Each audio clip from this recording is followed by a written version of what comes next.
Ընկերներ, ողջույն, սահմանը անցնում ենք քաղաքագետ Լիլիթ Դալաքյանի հետ։ Լիլիթ, Ադրբեջանային անդրադառնանք, ինձ օրինակ հետաքրքիր է, հա, եթե մենք ելնում ենք այն կանխավարկածից, որ Հայաստանի համաձայնությունը խաղաղության համաձայնության տեքստին Ադրբեջանի համար սպասելի չի եղել, գուցե նաև Ռուսաստանի համար սպասելի չի եղել, ապա հիմա Ադրբեջանը ինչ նպատակ է ուզում իրագործել։ Նկատի ունեմ հոգեբանական ճնշում գործադրել մեր հանրության վրա, քաղաքական ճնշում գործադրել իշխանության վրա, միջազգային հանրությանը ինչ որ բան վաճառել կամ միջազգային հանրությունը երբ ողջունում է այդ համաձայնագրի տեքստի համաձայնությունը եւ Ադրբեջանը այն ուղեկցում է նոր պայմաններով, որ եթե իրականացնեք կստորագրեմ, ապա արդյոք ընդունելի է օրինակ միջազգային հանրության համար Ադրբեջանի այդ վարքը, չէ՞ որ սա կոնկրետ բովանդակություն չէ միայն, այլ նաև Ադրբեջանի մեթոդաբանությունը, ինչը ենթադրում է, որ Ադրբեջանը միշտ շանտաժի ճանապարհով գնալու է Հայաստանից ինչ-ինչ զիջումներ կորզելու ճանապարհով։ Սա որքանով կարող է օրինակ այդ միջազգային հանրության համար ընդունելի լինել։ Գիտեք, Ադրբեջանի հույսը կարծում եմ ինչն է, կրկնել 2020 թվականը, երբ Միացյալ Նահանգներում զբաղված էին ընտրություններով, ամբողջ աշխարհում կովիդ էր, շեղված էր ուշադրությունը։ Հիմա ինչ է տեղի ունենում, Մերձավոր Արևելքում հրադադարը խախտվել է, ըստ էության Թրամփը ոչ կարողացավ Մերձավոր Արևելքում հրադադար հաստատել, ոչ էլ ռուս-ուկրաինական ռազմաճակատում, եւ Եվրոպան հիմա խոսում է զինվելու մասին, որ Ռուսաստանը հարձակվելու է Եվրոպայի վրա, այսինքն Ալիևը հույս ունի այս թոհու բոհի մեջ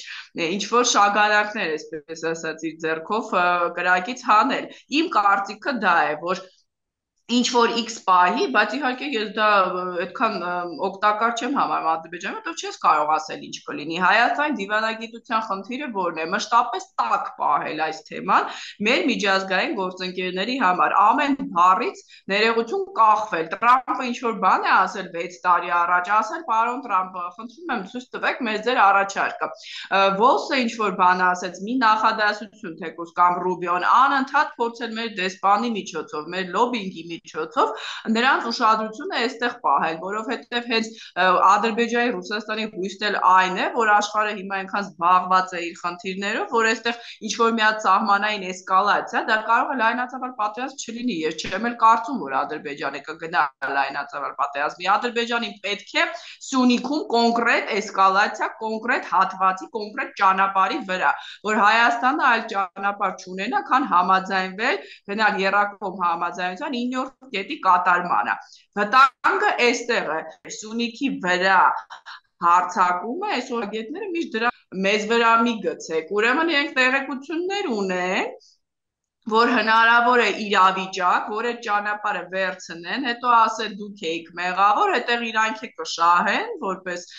նախկին իշխանություն կարող է այստեղ ցնցումներ տեղի ունենալ, մյուս կողմից Ռուսաստանը կասի դուք եք մեղավոր, ասում էինք եկեք նոյեմբերի 9-ին։ Այսինքն Ադրբեջանի Ռուսաստանի հույսը միջազգային հանրության ոչ պատշաճ ուշադրությունն է, եւ մենք մի անելիք ունենք այս բանին անընդհատ թմբկահարել Facebook-ով է թե որտեղով է, որ մենք պատրաստ ենք, Ադրբեջանը պատրաստ չի։ Եվրոդիտորդներն էլ ասացին, որ որևէ էսկալացիա չեն տեսնում, դա անընդհատ պետք է տիրաժավորել։ Եթե մենք այսօր տեսնենք, որ Եվրոպան ու ԱՄՆ-ն մի փոքր կարծես տարանջատված են, Ամերիկային էլ ներառել էս ամեն ինչի մեջ, դեսպանին հրավիրել, չգիտեմ, դիվանագիտական խողովակներով, այդ սահմանային խումբը ինչ եղավ, այդ սահմանային խմբին հրավիրել, որ իրանք էլ մոնիտորինգ անեն, այսպես ակտիվորեն բոլոր կողմերի ուշադրությունը պետք է բերել կոնկրետ Սյունիքի այդ հատվածի վրա, որ Ալիևը չկարողանա խոսքից անցնել գործի։ Բայց մենակ Ռուսաստանը եւ Ադրբեջանը չէ, որ պահանջում են այդ նոյեմբերի 9-ին վերադարձ, Հայաստանում էլ կան նոյեմբերի 9-ին վերադարձ պահանջողներ, ասում են, որ Հայաստանը անպայման պիտի վերադառնա այդ հայտարարությանը իրագործի 9-րդ կետը, որ չլինի պատերազմ։ Գիտեք խնդիրը որն է, ես դրա համար չեմ առանձնացնում, ասում Ռուսաստանը եւ Ադրբեջանը, թե հիմա իրանք որ երկրի արբանյակն են, չգիտենք նույնիսկ, բայց այն, որ Կրեմլի նարատիվներն են այստեղ կրկնում, դա ակնհայտ է։ Այսինքն կոչ են անում սեփական երկրի սուվերենությունը տալ երրորդ երկրի, ու իմ համար կարևոր չի, դա Միացյալ Նահանգներին ենք տալիս, Ֆրանսիային, թե Ռուսաստանին, ես եկեք ակնհայտ ասեմ, սա ռուսների դեմ չի, բայց տալ ճանապարհ առանց վերահսկողության մի երկրի, որը կարող է հետո այդ ճանապարհից դուրս գալ, ոնց որ բոլոր տեղերից որտեղից դուրս եկավ ադրբեջանցիները հայտնվեցին իրենց դրոշներով, սա արդեն թող իրենք պատասխանեն, դա կապիտուլյանտը ով է այս իրավիճակում։ Մեր ներքաղաքական կյանքում այս պահին կարծես թե հարաբերական ինչ-որ դադար է, բայց կարծում եմ կրքերը կբորբոքվեն արդեն ամսի 25-ից, երբ խորհրդարան է մտնում, քարորյանիստներ է մտնում Եվրամիությանը Հայաստանի Հանրապետության անդամակցության մեկնարկի գործընթացի օրենքի նախագծի երկրորդ ընթերցումը, որը երկրորդ եւ վերջին իհարկե ընթերցումը, հավանաբար դեպս հուսով ենք, որ այն դրական ելք է ունենալու, դե այստեղ հետաքրքիր է լինելու նաեւ արդեն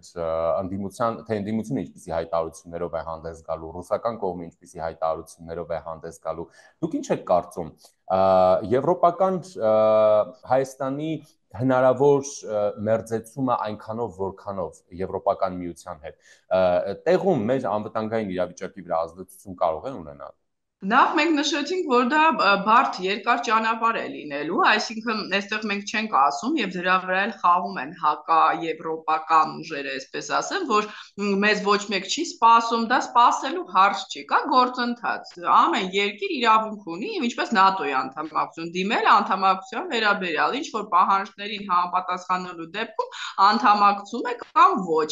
Մի երկիր կանդամակցի մի տարում, ինչպես Մոլդովային թեկնածուի կարգաջակցվեց շատրական Վրաստանին, մյուս երկիր, օրինակ Ալբանիան, 10 տարի կսպասի, Թուրքիայի մասին էլ չեմ խոսում, դա կախված է ներքին աշխատանքից, ժողովրդավարություն, տնտեսության չափանիշներ, քաղաքասարակություն եւ այլն, այսինքն այդ սեպա պլյուս, որ մենք խոսում ենք, ժողովուրդը պիտի տեղյակ լինի, մենք ինչ փուլում ենք, այսինքն 5 տարուց կլինի, Հայաստանի ղեկավարի խնդիրն է, հայ ժողովրդին, սա մարդիկ գիտեք տեղեկացված չեն, ես որ շփվում եմ, իրենք տեղյակ չեն, ոմանց թվում է մենք վաղ ենք մտնելու Եվրամիություն, ոմանք ասում են 100 տարի հետո։ Դա կախված է մեր աշխատանքից, ամեն փուլը անցնում ենք, գալիս է հաջորդ փուլը, հետո ի վերջո բոլոր եվրոպական երկրները պիտի քվեարկեն, արդյոք համաձայն են, դա կոնսենսուս պիտի լինի, Հունգարիան այդ ժամանակ Օրբանի օրոք կլինի, թե ում չգիտենք, այսինքն երկար է լինելու, բայց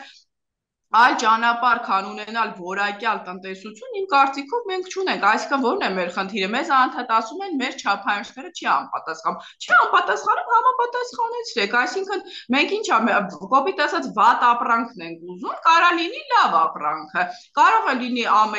աշխարհի մեծ շուկաներից ամենամեծ մեկը, որտեղ իհարկե վճարը ավելի շատ է, հնարավորությունները ավելի շատ են, նորից եմ կրկնում, մենք նաև արևելյան շուկաների վրա Հնդկաստանի եւ Պարսիցոծի եւ երկրների ԱՄՆ-ի հետ պիտի օրիենտացիա ունենք, սա միայն Եվրոպան չի, բայց մի կողմից լավ է, որ Եվրոպան սկսեց զինվել, այսինքն Ռուսաստանի ղեկավարը իր քայլերով ռազմականացնում է Եվրոպան, այդ որ մեզ հաճախ ասում էին Եվրոպան տնտեսական միությունն է, հիմա կարծես դառնում է արագ ռազմականացող միություն, այսինքն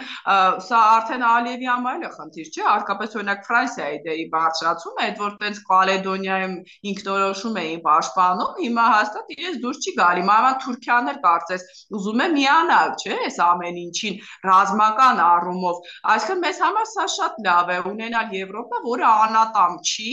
ունի զենքեր եւ կարող է ռազմական ոլորտում մեծ խոսք ասել, հատկապես Ադրբեջանի նման եկեք փոքրիկ երկրին, դա Ռուսաստանը չի իր անձայրացի ռեսուրսներով, այսինքն Հայաստանի ճանապարհը ապագայում դա է, ես այլընտրանք չեմ տեսնում եւ մենք խոսեցինք մանավանդ, որ եթե մեր երկիրը ուզում է ունենալ անկախություն, տնտեսական լծակները պիտի Հայաստանի վրա ազդեցություն չունենան, իսկ Ռուսաստանը պահում է այս երկրներին որպես վասալ, անընդհատ վախեցնելով, մեկ գազի գնով, մեկ լարսով, մեկ պոմիդորով, եթե մեզ դա դուր է գալիս, խնդրեմ։